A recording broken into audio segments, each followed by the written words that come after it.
সুপ্রিয় দর্শক, ইসলামী ব্যাংক উন্নয়নে বাংলাদেশ অনুষ্ঠানে আপনাদের সবাইকে স্বাগত জানাচ্ছি। আমি সৈয়দ আশিক রহমান। আজ আমাদের আলোচনার বিষয় নতুন বাংলাদেশ ও ঐক্যর চ্যালেঞ্জ। আর এই বিষয়ে আলোচনার জন্য আজ আমাদের সঙ্গে স্টুডিওতে আছেন প্রধান উপদেষ্টার বিশেষ সহকারী সিনিয়র সাংবাদিক মনির হায়দার। দর্শক, সীমাহীন অনিয়ম, দুর্নীতি, স্বজনপ্রীতি, দলীয়করণ ও পতিত সরকার প্রধানের দাম্ভিকতায় 2009 সাল থেকে 2024 সালের আগস্ট পর্যন্ত 15.5 বছরে রাষ্ট্রের প্রায় প্রতিটি প্রতিষ্ঠান ভেঙে পড়েছে, লুণ্ঠিত হয়েছে নাগরিক মর্যাদা ও ভোটাধিকার। এর বিরুদ্ধে সারা দেশে যে গণরোষ সৃষ্টি হয়েছে তারই ফলশ্রুতিতে গত 5 আগস্ট ছাত্র জনতার বিপুল গণ আন্দোলনের মুখে পদত্যাগ করে ভারতে পালিয়ে যেতে বাধ্য হয় পতিত স্বৈরাচারী শেখ হাসিনা। এর মধ্যে দিয়ে ফ্যাসিস্ট রাষ্ট্র ও সরকার কাঠামো ভেঙে নতুন এক বাংলাদেশ গড়ে তোলার অভূতপূর্ব সম্ভাবনার সৃষ্টি হয়েছে। সংস্কারের প্রবল প্রত্যাশা ও প্রতিশ্রুতির সঙ্গে নিয়ে গঠিত অন্তর্বর্তী সরকার বিভিন্ন খাতের সংস্কারে একে একে 16টি কমিশন গঠন করেছে। এর মধ্যে সবচেয়ে গুরুত্বপূর্ণ 6টি কমিশনের প্রস্তাবিত 166টি সুপারিশের বিষয়ে মতামত চেয়েছে জাতীয় ঐক্যমত্য কমিশন। তবে সংস্কার বাস্তবায়ন ও নির্বাচন অনুষ্ঠানের সময়ের প্রশ্নে রাজনৈতিক দলগুলোর মধ্যে এক ধরনের মতবিরোধ দেখা যাচ্ছে। কেউ চায় সব সংস্কার ও বিচার শেষ করেই তারপর নির্বাচন, কারো দাবি অতি প্রয়োজনীয় কিন্তু সংস্কার শেষ করে দ্রুততম সময়ে নির্বাচন। নির্বাচিত সরকার সংস্কার ও বিচার প্রক্রিয়া সম্পন্ন করবে বলেও মনে করে কেউ কেউ। এদিকে অন্তর্বর্তী সরকার প্রধান জানিয়েছেন, অল্প সংস্কার চাইলে ডিসেম্বরেই হবে নির্বাচন, আর বেশি সংস্কার চাইলে নির্বাচনের জন্য অপেক্ষা করতে হতে পারে আগামী বছরের জুন পর্যন্ত। এমন এক বাস্তবতায় সংস্কার বিষয় ঐক্যমত্য ও নতুন বাংলাদেশ বিনির্মাণের পথে কী ধরনের চ্যালেঞ্জ রয়েছে এবং সেই চ্যালেঞ্জ উত্তরাতে অন্তর্বর্তী সরকারের ভাবনার সামনে রেখেই আজ আমরা আলোচনা করব ইসলামী ব্যাংক উন্নয়নের বাংলাদেশ অনুষ্ঠানে। আলোচনায় আপনাকে স্বাগত জানাচ্ছি জনাব মনির হায়দার। সরকার ঐক্যমত্য কমিশন গঠন করেছে, শুরুতে আপনি যদি বলেন এই কমিশনের কাজের পরিধিটি আসলে কি? ধন্যবাদ জনাব আশিক রহমান। প্রথমত একটা জিনিস পরিষ্কার হয়ে নেওয়া দরকার যে আমি জাতীয় ঐক্যমত্য কমিশনের কোনো সদস্য নয়। জাতীয় ঐক্যমত্য কমিশন গঠন করা হয়েছে অন্তর্বর্তী সরকারের মাননীয় প্রধান উপদেষ্টা প্রফেসর মোহাম্মদ ইউনূসের নেতৃত্বে, এবং এই কমিশনের সহসভাপতি হিসাবে আছেন প্রখ্যাত রাষ্ট্রবিজ্ঞানী প্রফেসর আলী রিয়াজ, এবং আরও 5 জন সদস্য আছেন। এই সদস্যরা কারা?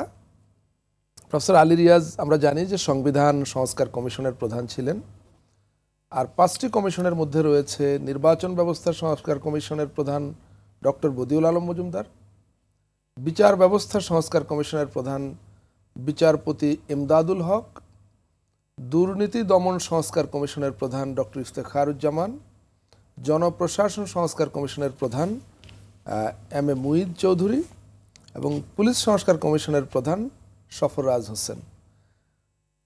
তাদের মানে এই 7 জনকে নিয়েই জাতীয় ঐক্যমত্য কমিশন। তো আপনারা জানেন, আমরা সবাই জানি যে কমিশনের প্রধান মাননীয় প্রধান উপদেষ্টা প্রফেসর মোহাম্মদ ইউনূস, তিনি কমিশনের সার্বক্ষণিক কাজে তো তার পক্ষে সময় দেওয়া সম্ভব না। মূলত কমিশনের বেশিরভাগ কাজ সম্পাদিত হচ্ছে বা পরিচালিত হচ্ছে প্রফেসর আলী রিয়াজের নেতৃত্বে কার্যক্ষেত্রে। ডেফিনেটলি মাননীয় প্রধান উপদেষ্টা কমিশন প্রধান হিসেবে টাইম টু টাইম কমিশনের সদস্যদের সঙ্গে বসছেন, আলাপ আলোচনা করছেন, কিন্তু রাজনৈতিক দলগুলোর সঙ্গে সরাসরি যোগাযোগ, আলাপ আলোচনা, তাদের জন্য প্রয়োজনীয় ডকুমেন্টস রেডি করা, এগুলো প্রফেসর আলী রিয়াজের নেতৃত্বে হচ্ছে। আর আমি মাননীয় প্রধান উপদেষ্টার একজন বিশেষ সহকারী হিসাবে এই কমিশনকে তাদের কাজে সহায়তা করবার চেষ্টা করি। এটা হলো মানে আমার অবস্থান এবং কমিশনের ভূমিকা। এখন আপনি যেটা বললেন যে কমিশনের কাজের পরিধি ঠিক ওইভাবে মানে টার্মস অফ রেফারেন্স দিয়ে তো আর নির্ধারণ করা নেই। ধারণাগতভাবে যেটা মূল কাজ সেটা হলো যে এই যে 6টি কমিশনের কথা বললাম, এই কমিশনগুলো যে সমস্ত সংস্কারের সুপারিশ করেছে, এই সুপারিশগুলো বাস্তবায়নের ক্ষেত্রে একটা জাতীয় ঐকমত্য সৃষ্টি করা, প্রধানত রাজনৈতিক শক্তিসমূহের মধ্যে এবং নাগরিক সমাজ এবং অন্যান্যরা। আপনারা জানেন যে এরই মধ্যে এই 6টা কমিশন তাদের রিপোর্ট সরকারের কাছে জমা দিয়েছে, এবং এই সমস্ত রিপোর্টে হাজার হাজার সুপারিশ আছে।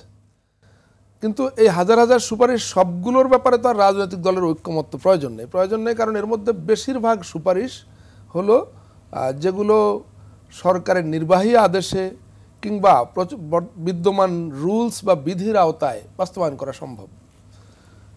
যে সমস্ত সুপারিশগুলো বাস্তবায়নের ক্ষেত্রে সংসদে আইন পাশ করা কিংবা সংবিধান সংশোধনের প্রয়োজন, আর সে ধরনের সুপারিশগুলোর ব্যাপারেই রাজনৈতিক দলগুলোর মতামত নেওয়া, মানে তাদেরকে উপেক্ষা করে এটা করা সম্ভব না।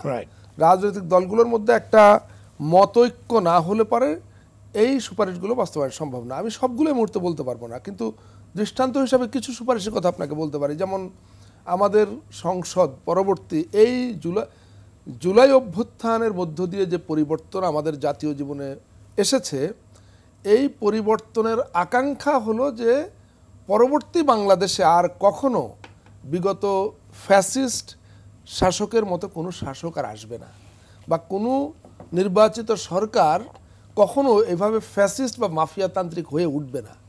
এই জিনিসটা নিশ্চিত করবার জন্য আমাদের সামগ্রিক রাষ্ট্র ব্যবস্থায় এমন কিছু সংশোধনী বা বিধিবিধান আনা দরকার যেগুলো আমাদেরকে এই ধরনের আশঙ্কা থেকে সুরক্ষা দেবে, মানে ভবিষ্যতে আর স্বৈরাচারী কোনো কেউ যেন স্বৈরাচারী না হয়ে উঠতে পারে। রাইট।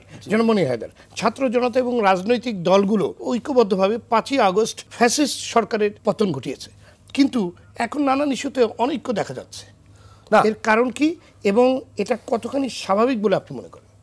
দেখুন, ঐক্যের জায়গাটা একটু আগে আমরা বোঝার চেষ্টা করি যে ঐক্যের জায়গা ঠিক। একটা হলো যে জুলাই অভ্যুত্থান হলো এক অভূতপূর্ব জাতীয় ঐক্য,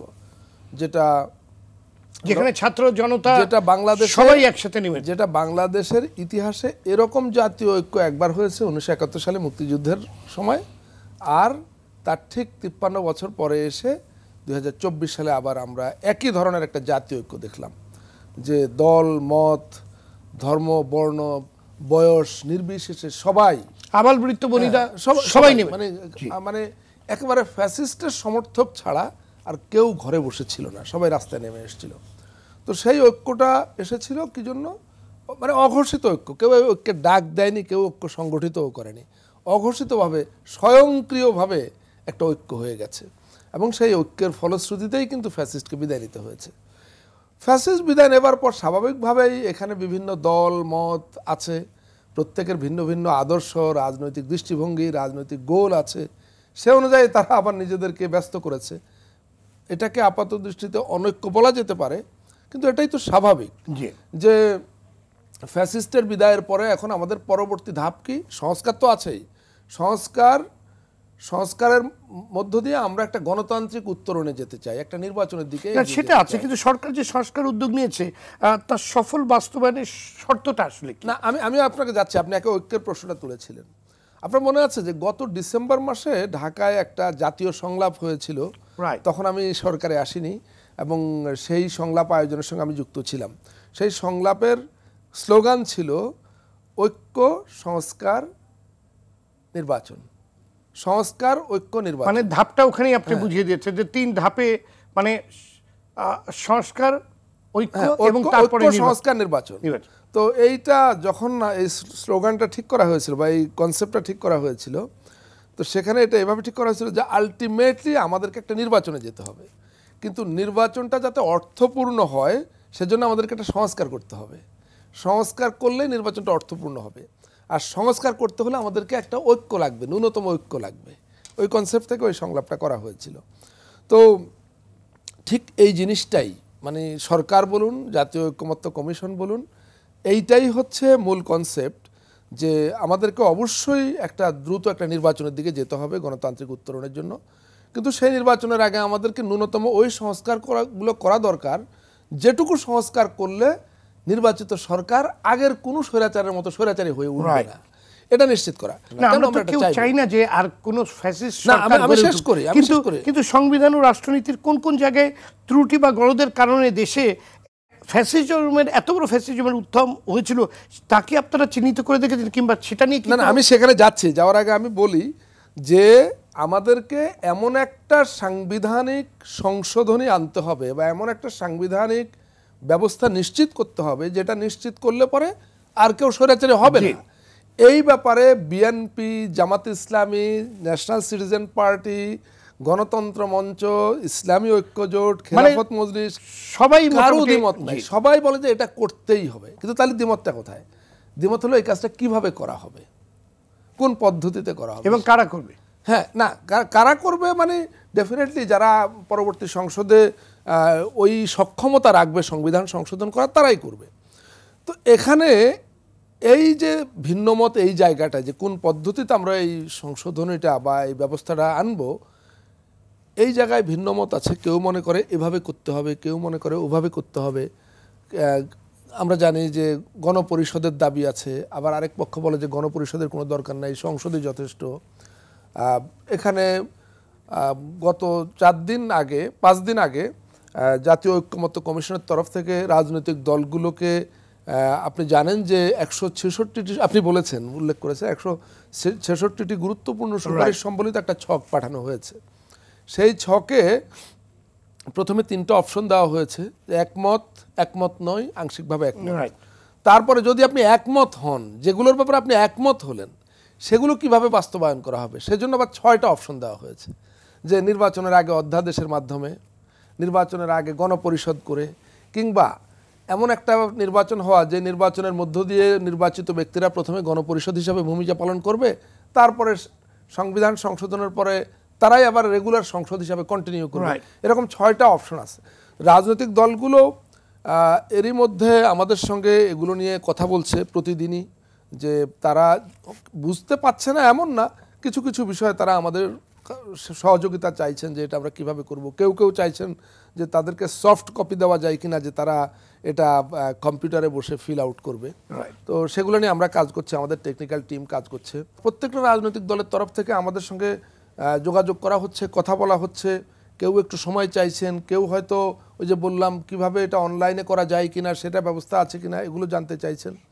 এবং তাদের আগ্রহ আমাদেরকে খুব আশান্বিত করছে। জি, তখন যে আমার প্রশ্নটি ছিল আপনার কাছে, যে ফ্যাসিজমের উত্থান হয়েছিল যেসব কারণে, সংবিধান কিংবা রাষ্ট্রনীতির যে দুর্বলতার কারণে, এগুলো কি আপনারা চিহ্নিত করেছেন?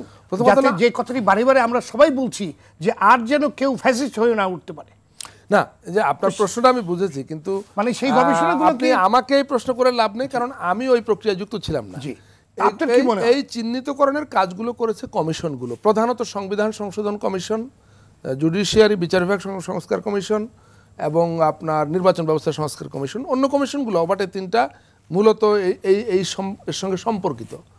তো তারা গবেষণা করেছেন, যারা কমিশনগুলোতে ছিলেন। সংবিধান সংস্কার কমিশনের রাষ্ট্রবিজ্ঞানী প্রফেসর আলী রিয়াজ, তিনি ওটার প্রধান ছিলেন। তারা গবেষণা করে বের করেছেন, দেখেছেন যে কোন কোন দুর্বলতার সুযোগে একটা নির্বাচিত কিংবা অনির্বাচিত সরকার স্বৈরাচারী হয়ে ওঠে, সংবিধানের কোন কোন ফাঁকফোকর গোলে তারা সেগুলো চিহ্নিত করেছেন, এবং সেই ফাঁকফোকর দুর্বলতা দূর করবার জন্যই তারা সুপারিশগুলো করেছেন, ভবিষ্যতের জন্য সেই সুযোগগুলো কেউ না পায়। হ্যাঁ, তারা সেগুলো করেছেন। আপনাকে বলি যে দেখুন, এই ফাঁকফোকর, এই দুর্বলতার ব্যাপারে আমরা এখন পর্যন্ত, মানে আমি ব্যক্তিগতভাবে এবং কমিশনের সদস্যরা, তারা আমার সঙ্গে কথাবার্তায় যেটা বলেছেন যে কোনো রাজনৈতিক দল এইসব দুর্বলতার ব্যাপারে দ্বিমত করছে না।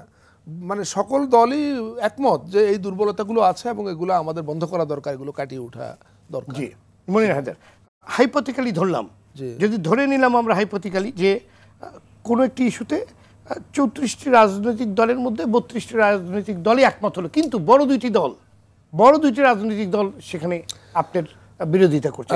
দেখুন, এই প্রশ্নের জবাব আমি দিব না বা দিতে পারবো না, আমি সেই জায়গায় নেই। এটা যদি আপনারা কখনো সুযোগ থাকে, তাহলে যারা কমিশনের দায়িত্বে আছেন, নেতৃত্বে আছেন, তাদেরকে এসব প্রশ্নের সরাসরি জবাব দিতে পারেন। বাট আমি তাদের সঙ্গে কাজ করতে গিয়ে যেটা দেখেছি যে তারা অবশ্যই বৃহত্তর জনগোষ্ঠীর মতামতকেই তোয়াক্কা করবেন, এবং কেবলমাত্র দলের সংখ্যার ভিত্তিতেই কোনো সিদ্ধান্ত হয়ে যাবে, ব্যাপারটা তো এমন না। মানে কোন পদ্ধতিতে অগ্রসর হলে অধিকাংশ জনগণ বা অধিকাংশ কি মানে প্রায় সকল জনগণকে মানে প্রতিনিধিত্ব করে, এমন একটা বিষয়ের প্রতি তারা লক্ষ্য রাখবেন বলে আমার বিশ্বাস। জনাব মনির হায়দার, কেউ কেউ বলছেন মানে 7 মাস পেরিয়ে গেলেও অন্তর্বর্তী সরকার এখনো তার কাজের পরিধি কিংবা রূপরেখা দেয়নি। না, সরকারের কাজের পরিধি তো এটা নির্ধারিত আছেই, এটা নতুন করে নির্ধারণ করবার কিছু নেই। তবে হ্যাঁ, জুলাই অভ্যুত্থানের পটভূমিতে এই সরকারের উপরে অনেক বেশি দায়িত্ব, যেখানে আগের সরকার দেশের সমস্ত কিছু ধ্বংস করে দিয়ে গেছে, আপনিই বলেছেন। এবং এই যে এত বড় সংস্কারের একটা উদ্যোগ, এগুলো তো একটা স্বাভাবিক সরকার করে না, বা সরকারের উপরে এই দায়িত্বগুলো থাকে না। এই সরকারের উপর বাড়তি দায়িত্বগুলো এরকম, একটা হলো যে রেগুলার সরকারি দায়িত্ব পালন, আরেকটা হলো জনগণের বিশাল আকাঙ্ক্ষা, খুবই ন্যায়সঙ্গত আকাঙ্ক্ষা, আরেকটা হলো এই বড় রকমের সংস্কার প্রচেষ্টা হাতে নেওয়া। সুতরাং সরকার অন্য যে কোনো স্বাভাবিক সরকারের চাইতে অনেক বেশি কাজের চাপে আছে, এবং আমার দৃষ্টিতে অনেক রকম সীমাবদ্ধতা সত্ত্বেও সরকার, আমি একজন নাগরিক হিসাবেই দেখি যে সরকার যথেষ্ট দক্ষতার সঙ্গে বা পারঙ্গমতার সঙ্গে সে কাজ করছে। যদিও মানুষের অনেক অভিযোগ থাকবে, এটা খুবই স্বাভাবিক, এবং আগেই বলেছি যে মানুষের আকাঙ্ক্ষা, ন্যায়সঙ্গত আকাঙ্ক্ষাই অভ্যুত্থানের পটভূমিতে অনেক উচ্চতায়। তো আপনি তো সীমাবদ্ধতার কথা বলেন, কিন্তু কোন সীমাবদ্ধতাগুলো মনির হায়দার সাংবাদিক হিসেবে দেখে? না, ওকে, সীমাবদ্ধতার বিষয়গুলো হচ্ছে যে যেহেতু আমাদের প্রতিষ্ঠানগুলো ধ্বংস করে দেওয়া হয়েছে সম্পূর্ণরূপে, আমাদের আইন শৃঙ্খলা রক্ষাকারী বাহিনী, আমাদের জুডিশিয়ারি, আমাদের সিভিল অ্যাডমিনিস্ট্রেশন, সব কিছু, এমনকি আমাদের মিডিয়াও, আমি একজন মিডিয়ার মানুষ হিসাবে। তো এই ধ্বংসযজ্ঞের উপরে দাঁড়িয়ে প্রথমে তো একটা সরকার স্বাভাবিকভাবে পরিচালনা করা, পদে পদে নানা রকম বিপত্তি, নানা রকম জটিলতা, এটা আসা খুব স্বাভাবিক। আর আরেকটা হলো, যেহেতু বড় রকমের সংস্কার সাধন করতে হচ্ছে, এইটা একটা নতুন চ্যালেঞ্জ। বাংলাদেশ জন্মের পর এত বড় সংস্কারে কখনো যায়নি, এমনকি জন্ম লগ্নেও সদ্য স্বাধীন বাংলাদেশেও কিন্তু একটা সংবিধান তৈরি করা হয়েছিল, কিন্তু আজকে যে সংস্কার প্রক্রিয়া চলছে, যে বড় মাপের সংস্কার উদ্যোগ নেওয়া হয়েছে, সেটা হয়তো তখনকার তারা প্রয়োজন বোধ করেননি, কিংবা প্রয়োজন বোধ করলেও তাদের সেই সক্ষমতা ছিল না। তারা কোনো মতো একটা সংবিধান তৈরি করে দিয়ে দেশ চালানো শুরু করেছেন, যেটার কুফল আমরা গত 53-54 বছরে দেখেছি। তো এইটা আরেকটা হলো, মানে জনগণের অনেক বড় আকাঙ্ক্ষা, ন্যায়সঙ্গত আকাঙ্ক্ষা। আমি আবারও বলবো বারবার যে এরকম একটা অভ্যুত্থানের পর, রক্তক্ষয়ী যে অভ্যুত্থানে প্রায় 2000 মানুষ শহীদ হয়েছেন, এরকম একটা অভ্যুত্থানের পর মানুষের অনেক বেশি আকাঙ্ক্ষা থাকাই স্বাভাবিক। এটা মিট করাও খুব সহজ কাজ না, কিন্তু আমি দেখতে পাচ্ছি, আপনি দেখতে পাচ্ছেন যে সরকার চেষ্টা করছে। ছিল যে নির্বাচন অনুষ্ঠানের সময় নিয়ে বড় দুইটা দল কিংবা বড় দুইটা রাজনৈতিক দলের মধ্যে, যেমন বিএনপি এবং আপনার গণঅভ্যুত্থানের নেতৃত্ব দেওয়া ছাত্রদের সংগঠন জাতীয় নাগরিক পার্টি, তারা একটা সুস্পষ্টভাবে রোডম্যাপ চাইছে, নির্বাচন কবে এবং সংস্কারটা কিভাবে হবে। তো এই রোডম্যাপ ঘোষণার ক্ষেত্রে আসলে বাধাটা কোথায়? না, মানে প্রথম কথা হলো যে রোডম্যাপ ঘোষণার ক্ষেত্রে বাধা কোথায়, সেই জবাব দেওয়ার জায়গায় আমি নেই, মানে আমার পজিশনে এটা কাভার করে না। কিন্তু আমি যেটা দেখি যে মাননীয় প্রধান উপদেষ্টা রিপিটেডলি বলছেন যে ডিসেম্বরে নির্বাচন হওয়ার সম্ভাবনা অধিক, কিন্তু যদি আরও বড় রকমের সংস্কার প্রয়োজন হয় তাহলে হয়তো আরও একটু পিছাতে পারে, কিন্তু সেই পিছানোটা অনেক বেশি না। কিন্তু তারপরেও তিনি ঘুরে ফিরে কিন্তু ডিসেম্বরের কথাই, আপনি এখন পর্যন্ত তিনি যা বলেছেন এটা ডিসেম্বরকেই ফোকাস করে। তো এখন তো মার্চ মাস, আমি ব্যক্তিগতভাবে মনে করি যে প্রফেসর ইউনূস, মাননীয় প্রধান উপদেষ্টা, তিনি খামাখা বলার জন্য কোনো কথা বলছেন না, তিনি যেটা বলছেন সেটা মিন করে বলছেন, এবং তিনি তার ব্যক্তিগত অবস্থান, তিনি যেটা করতে চান, সেই চাওয়ার প্রতিফলন তার কথায় ঘটছে। আর রোডম্যাপের দাবি বিএনপি, প্রধান রাজনৈতিক দল, তারা করছে, এটা একটা রাজনৈতিক দল হিসেবে তারা এই দাবি করতেই পারে। তারা হয়তো চাইছে যে এখনই বলা হোক যে কবে তফসিল ঘোষণা করা হবে, ঠিক কোন তারিখে নির্বাচন হবে, বা আরও কী কী কাজ আছে নির্বাচন পূর্ব, সেগুলো সুনির্দিষ্টভাবে ঘোষণা করা। আমি জানি না, মানে এটা সরকার হয়তো তার নির্দিষ্ট কোনো প্ল্যান আছে যারা নির্বাচন প্রক্রিয়ার সঙ্গে জড়িত। আমি বা আমাদের, মানে আমি যেই কমিশনেরকে অ্যাসিস্ট করি, সেই কমিশন তো আর নির্বাচন আয়োজনের সঙ্গে যুক্ত না, সুতরাং আমাদের কাছে এটার সুনির্দিষ্ট জবাব পাওয়া যাবে না। আপনি কিছুক্ষণ আগে যে কথাটি বলছিলেন যে যে আপনাদের উদ্যোগে ফোরাম ফর বাংলাদেশ স্টাডিজ গত ডিসেম্বরে 27 এবং 28 তারিখে জাতীয় সংলাপের সফল আয়োজন করেছিল। জি, এবার রাজনৈতিক দলগুলোর সঙ্গে সরকারিভাবে ঐক্যমতের সংলাপ করতে যাচ্ছে, কতখানি আশাবাদী আপনি? দেখুন, আগের সংলাপ আর এই সংলাপের কিছু মৌলিক পার্থক্য আছে। প্রথমত, আগের সংলাপটি ছিল একটা বেসরকারি উদ্যোগ, ফোরাম ফর বাংলাদেশ স্টাডিজ। আমি সেটার একজন সদস্য হিসাবে সেখানে ভূমিকা রেখেছিলাম। ফোরাম ফর বাংলাদেশ স্টাডিজ সেটি করেছিল যে রাজনৈতিক দল ও রাজনৈতিক শক্তি, নাগরিক সমাজ, ছাত্র সংগঠন, ব্যবসায়ী প্রতিনিধি, ধর্মীয় গোষ্ঠীগুলোর প্রতিনিধি সবাইকে একটা আলোচনার মধ্যে নিয়ে আসা, এবং সেই জায়গাটায় ফোরাম ফর বাংলাদেশ স্টাডিজ সফল হয়েছিল।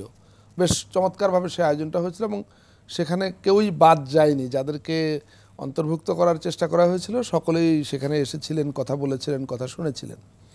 কিন্তু এবারের বিষয়টা ভিন্ন ভিন্ন এই সেন্সে যে সরকার যে সংস্কার উদ্যোগ নিয়েছে, এই সংস্কার উদ্যোগের ব্যাপারে এই সুনির্দিষ্ট সুপারিশ বা পদক্ষেপগুলোর বিষয়ে রাজনৈতিক দলগুলোকে একটা ন্যূনতম ঐক্যের জায়গায় নিয়ে আসা।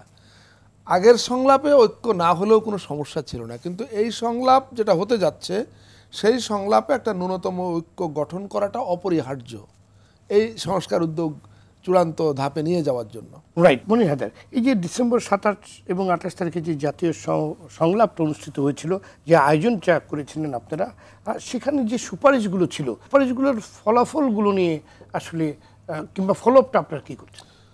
না, আমি এখন সরকারের একটা দায়িত্বে চলে এসেছি, সুতরাং ফোরাম ফর বাংলাদেশ স্টাডিজ এই কারণেই প্রশ্নটি আপনার কাছে এখন আর ফলো আপ কি করছে সেটা আপনারা যদি জানতে চান, এখন ফোরাম ফর বাংলাদেশ স্টাডিজ যারা চালাচ্ছেন তাদের সঙ্গে আমি যোগাযোগের ব্যবস্থা করে দিতে পারি, এতটুকুই। মানে ফলোআপটা তো হওয়ার কথা। না, নিশ্চয়ই হওয়ার কথা। এবং আমি গতকালকেও যেটা শুনেছি যে ফোরাম এখন যারা পরিচালনা করছেন তারা নতুন একটা উদ্যোগ নিচ্ছেন, যে এই যে সংস্কার উদ্যোগ এবং সংস্কার উদ্যোগের অংশ হিসাবে যে সমস্ত কর্মকাণ্ড, এগুলোর প্রশ্নে তারা আরও একাধিক আয়োজন করতে যাচ্ছেন খুব শিগগিরই, এটা আমি শুনেছি।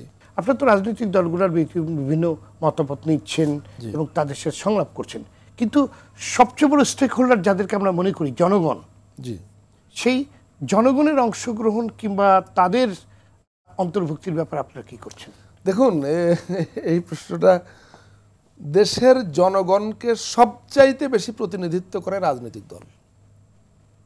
সুতরাং রাজনৈতিক দলগুলোর সঙ্গে যখন কথা বলা হচ্ছে তখন তো বৃহত্তর জনগোষ্ঠী বা প্রায় সকল জনগোষ্ঠী চলে আসছে। কিন্তু দীর্ঘদিন যেটা হয়ে এসছে, মানুষের মধ্যে যেটা আশঙ্কা, যে কারণ দীর্ঘদিন রাজনৈতিক দলগুলো কিন্তু জনগণের কথা বলে নাই। জনগণের কথা বলেছে কি বলেনি সেইটা তো আমরা জাজ করতে পারবো না। নানা সমালোচনা, নানা অভিযোগ সত্ত্বেও এটাই বাস্তবতা যে শুধু বাংলাদেশ না, গোটা দুনিয়া জুড়েই রাজনৈতিক দলগুলো জনগণের কথা বলবে, জনগণের সবচাইতে বড় প্রতিনিধিত্ব করে। অতীত আওয়ামী লীগ সরকারের আমলে ব্যাপক লুটপাটের ঘটনা ঘটেছে। কেউ কেউ ধারণা করছেন যে নির্বাচনের তারিখ ঘোষণার সঙ্গে সঙ্গে সেই লুটপাটের টাকা দেশে ঢালা হবে এবং একটি ভয়ঙ্কর পরিস্থিতির সৃষ্টির শঙ্কাও করছেন কেউ কেউ। আপনার বিশ্লেষণ শুনতে চাই।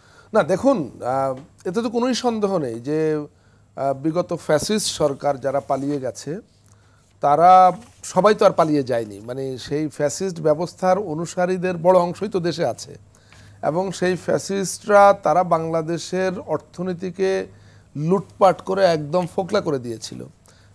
আমাদের শ্বেতপত্র প্রণয়ন কমিটির ডক্টর দেবপ্রিয় ভট্টাচার্যের নেতৃত্বে যেটা হয়েছিল, সেই কমিশন তো এই বিষয়ে একটা জনগণের সামনে চিত্র তুলে ধরেছে। বলা হয়েছে কম বেশি 17 বিলিয়ন ডলার বিদেশে পাচার করা, 17 লাখ কোটি টাকার 17 বিলিয়ন ডলার বিদেশে পাচার করা হয়েছে। তো এই টাকাগুলো তো তাদের কাছে আছে এবং তারা ক্ষমতা হারিয়ে একদম এখন চুপচাপ হয়ে যাবে আর বাংলাদেশের দিকে ফিরে তাকাবে না, ব্যাপারটা তো এমন না। তারা এই টাকার একটা অংশ তো অবশ্যই খরচ করছে, আমি বলবো এখন খরচ করছে বাংলাদেশকে ডিস্টেবিলাইজ করার জন্য, অস্থিতিশীল করবার জন্য। কিভাবে করছে আমরা দেখতে পাই যে নিঃসন্দেহে বাংলাদেশ তো আর অপরাধ মুক্ত হয়ে যায়নি। এখানে ছোট মাঝারি বিভিন্ন রকম অপরাধ আছে, সংগঠিত হচ্ছে। আইন শৃঙ্খলা রক্ষাকারী বাহিনী সেগুলো মোকাবেলারও চেষ্টা করছে, দমনের চেষ্টা করছে, কিন্তু তারপরেও কিছু ঘটনা ঘটছে। কিন্তু দেখা যাচ্ছে একটি ঘটনাকে এমনভাবে প্রপাগান্ডা আকারে ছড়িয়ে দেওয়া হচ্ছে বা জনগণের সামনে হাজির করা হচ্ছে। দৃষ্টান্ত হিসাবে বলতে পারি যে গত সপ্তাহে রাতের বেলায় গুলশানে একটি বাড়িতে কতিপয় মতলববাজ লোক হানা দিয়েছিল। তো সেটা সরকার তাৎক্ষণিকভাবে ব্যবস্থা নিয়েছে, 3 জনকে অ্যারেস্ট করা হয়েছে এবং ঘটনা আসলে কি সেটা জনগণের সামনে আনা হয়েছে। কিন্তু তারপরেও আপনি গত 1 সপ্তাহ ধরে দেখবেন এমনভাবে প্রপাগান্ডা সোশ্যাল মিডিয়াতে ছড়ানো হচ্ছে, মনে হচ্ছে যে ওই রকম ঘটনা বোধহয় প্রতি ঘন্টায় 2-4টা ঘটছে। আসলে কিন্তু সেটা ঘটছে না। মানে অপরাধ আছে, কিন্তু যতটুকু আছে তার চাইতে 1000 গুণ বাড়িয়ে সেটা প্রচার করা হচ্ছে। আর এই প্রচারের পেছনেই সেই টাকাটা কাজ করছে, লুটের টাকা কাজ করছে। আপনার কথা ঠিক, এটা আমাকে বহু মানুষ বলেছে যারা ওয়াকিবহাল, এবং অনেকে আশঙ্কা করছে যে নির্বাচন ঘনিয়ে আসার সঙ্গে সঙ্গে তাদের এই তৎপরতা, তাদের এই লুটের টাকা আরো বেশি কথা বলতে শুরু করবে, আরো বৃদ্ধি পাবে। আমি বিশ্বাস করি যে সরকার যারা চালাচ্ছেন তাদের এই ব্যাপারে নিশ্চয়ই মনোযোগ আছে বা নজর আছে বিষয়টা। জি, মনে হয় ডক্টর ইউনূস সরকার এবং বাংলাদেশ, ভারতীয় গণমাধ্যম সীমাহীন প্রোপাগান্ডা করছে। বাংলাদেশ সরকার এবং রাজনৈতিক দলগুলো এই প্রোপাগান্ডার কাউন্টার কতটুকু দিতে পারছে? আপনি না তারা প্রোপাগান্ডার ঝড় বইয়ে দিচ্ছে, এবং ভারতীয় প্রোপাগান্ডা মানে কি, মানে ডাহা মিথ্যা। ভারতীয় জনগণের কাছে কিন্তু যেহেতু বাংলাদেশের গণমাধ্যম ওখানে দেখা যায় না, তারা কিন্তু প্রকৃত চিত্রটা যাচ্ছে না। তো দেখুন, এটা অনেক পুরনো ইস্যু যে বাংলাদেশের টেলিভিশন চ্যানেলগুলা ভারতে দেখানো যায় না বা দেখানো হয় না। তো আগের ফ্যাসিস্ট সরকারের নীতি তো আমরা জানতাম, তারা এটা নিয়ে কাজ করেনি। কিন্তু আমি বিশ্বাস করি এক বর্তমান সরকার যে নীতি গ্রহণ করেছে, কিংবা এর পরেও যারা নির্বাচিত হয়ে দায়িত্বে আসবেন, তাদের নীতি আর বিগত দিনের নীতি এক থাকবে না, এক নেই। কিন্তু সামগ্রিকভাবে আপনি যদি আমাদের গণমাধ্যমের কথা বলেন, আমি একজন গণমাধ্যম কর্মী হিসাবে যেটা দেখব যে, বা আমি একদম স্পষ্ট করেই বলি, গত 16-17 বছরে এইখানে গণমাধ্যম বা কথিত গণমাধ্যমের যেভাবে বিকাশ ঘটেছে, এটা কোনো সুস্থ স্বাভাবিক বিকাশ ছিল না।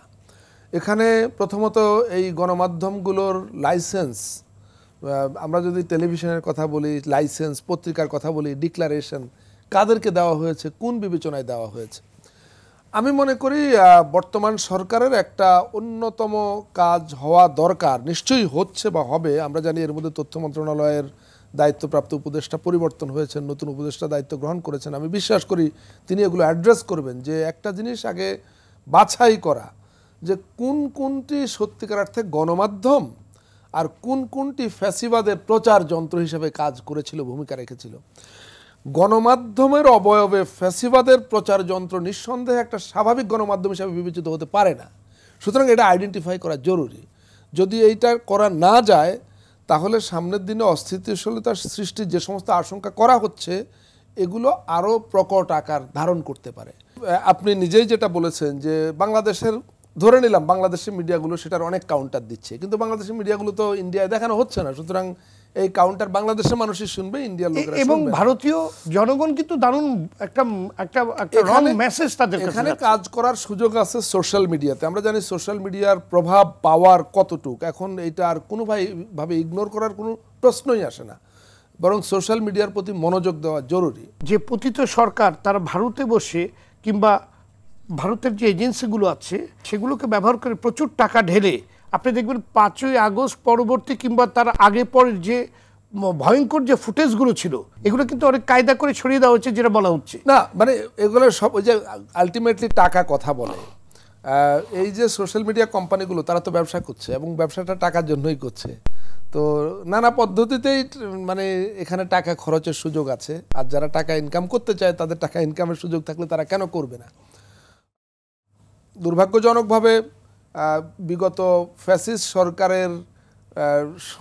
সরকারে যারা ছিলেন, সরকারের অনুসারী লুটেরা যারা ছিলেন, তাদের একটা বড় অংশ ভারতে আশ্রয় পেয়েছে। এটা প্রকাশ্য বিভিন্ন মিডিয়ায় সেগুলোর খবরও আসে মাঝামাঝি, এবং তারা সেখানে এই প্রশ্রয় পাচ্ছে, বসে তারা এগুলো করছে। কিন্তু একই সঙ্গে আমাদের মনে রাখতে হবে যে ভারতেও বহু সেন্সেবল মানুষ আছে যারা ভিন্ন মত দিচ্ছে। আমি এই মুহূর্তে হয়তো নামগুলো বলতে পারছি না, কিন্তু আমি অনেক মানুষকে দেখেছি যে তারা নিজেরা ভারতীয় প্রপাগান্ডার বিরুদ্ধে কথা বলছেন, ভারতে বসে কথা বলছেন। তারা আন্তর্জাতিক মিডিয়ায় সাক্ষাৎকার দিয়ে ভারতের প্রপাগান্ডার বিরুদ্ধে ওপিনিয়ন দিচ্ছেন। সুতরাং ঢালাওভাবে সকল ভারতীয় এই প্রপাগান্ডা গিলছে, এটা বলা যাবে না। আমাদের আলোচনা একেবারে শেষ পর্যায়ে কোটি টাকার একটি প্রশ্ন আপনার কাছে রাখতে চাই, নির্বাচন কবে হবে? আমি তো আবারও বলি যে নির্বাচন আপনি এটা বলে পার পেতে পারবেন না, কারণ আপনি কিন্তু এখন অন্তর্বর্তী সরকারের কাছাকাছি অবস্থা না প্রথম এটা আপনি দেখুন, আপনি বলতেই পারেন, কিন্তু আমার তো একটা সুনির্দিষ্ট অ্যাসাইনমেন্ট আছে, তার সঙ্গে নির্বাচনের কোনো সম্পর্ক নেই। তার সঙ্গে সম্পর্ক হলো যে জাতীয় ঐক্যমত্য গঠনে জাতীয় ঐক্যমত্য কমিশনকে অ্যাসিস্ট করা প্রধানমন্ত্রীর একজন বিশেষ সহকারী হিসাবে। কিন্তু তারপরেও আপনার প্রশ্নের একটা জবাব এটা প্রকাশ্যে আছে, আমার দেওয়ার কিছু নেই। আগেই বলেছি মাননীয় প্রধান উপদেষ্টা ফোকাস করছেন আগামী ডিসেম্বর মাসকে, এবং এই কথাটা পুনরুল্লেখ করছি যে প্রফেসর মোহাম্মদ ইউনূস তিনি এমন কোনো ব্যক্তি নন যার দীর্ঘ সময় ক্ষমতায় থাকবার কোনো দুরভিসন্ধি আছে, কিংবা তিনি কোনো মতলব থেকে কোনো কথা বলেন, তিনি মুখে এক কথা বলেন মনে আরেক, ব্যাপারটা এরকম না। তিনি বিশ্ব বরেণ্য একজন মানুষ। এই বাংলাদেশের জন্মের আগে পরে তার মতো বিশ্বজুড়ে এতটা নন্দিত কোনো মানুষের আর জন্ম এই ভূমিতে হয়নি। সুতরাং তার আর এই দেশের কাছে ক্ষমতার কাছে চাওয়া পাওয়ার কি আছে? তিনি ক্ষমতার অনেক ঊর্ধ্বের মানুষ। তিনি এই দেশের সরকারের দায়িত্ব নিয়ে এই দেশকে, এই দেশের জনগণকে এক ভয়ঙ্কর ষড়যন্ত্র এবং নানামুখী আশঙ্কা থেকে রক্ষা করেছেন, এখনও রক্ষা করে চলেছেন। এটা আমাদের সকলের এই বিশ্বাস থাকা উচিত, বা নিশ্চয়ই আমাদের আছে, যে তিনি বাংলাদেশকে একটা সুন্দর জায়গায় রেখে বিদায় নিতে পারলেই সবচেয়ে খুশি হবেন। এবং আমি মনে করি তিনি সেই চেষ্টাটাই করছেন। তিনি যে ডিসেম্বর মাসে নির্বাচনের কথা বলছেন, এর বাইরে আমাদের আর কারো কোনো ওপিনিয়ন থাকার কোনো সুযোগ নেই। জি, আমাদের আলোচনা তো শেষই অলমোস্ট। এরপরে যদি আপনি কোনো কিছু যোগ করতে চান। অনেক ধন্যবাদ, আমার তেমন কিছু যোগ। ধন্যবাদ আপনাকে আজকে আলোচনায় যোগ দেওয়ার জন্য। দর্শক, প্রায় 2000 মানুষের প্রাণের বিনিময়ে নতুন বাংলাদেশ বিনির্মাণের যে সুযোগ সৃষ্টি হয়েছে তা হেলায় হারানোর সুযোগ নেই। এই ব্যাপারে রাজনৈতিক দলগুলোর মধ্যে যে ঐক্যমত্য ইতিমধ্যে তৈরি হয়ে আছে তা ধরে রাখতে হবে। রাজনৈতিক স্বার্থের ঊর্ধ্বে উঠে দেশ ও জনগণের স্বার্থ এবং আকাঙ্ক্ষাকে অগ্রাধিকার দিতে হবে। মনে রাখতে হবে 22,000-এর বেশি মানুষ নতুন বাংলাদেশের স্বপ্নে সারা জীবনের জন্য পঙ্গুত্ব বরণ করে নিয়েছেন। তাদের এই স্বপ্ন পূরণে সবাইকে আন্তরিক হতে হবে। দর্শক, আজ পর্যন্তই। আগামী সপ্তাহে আবারও ফিরে আসবো। সে পর্যন্ত সবাই ভালো থাকুন, সুস্থ থাকুন, সঙ্গে থাকার জন্য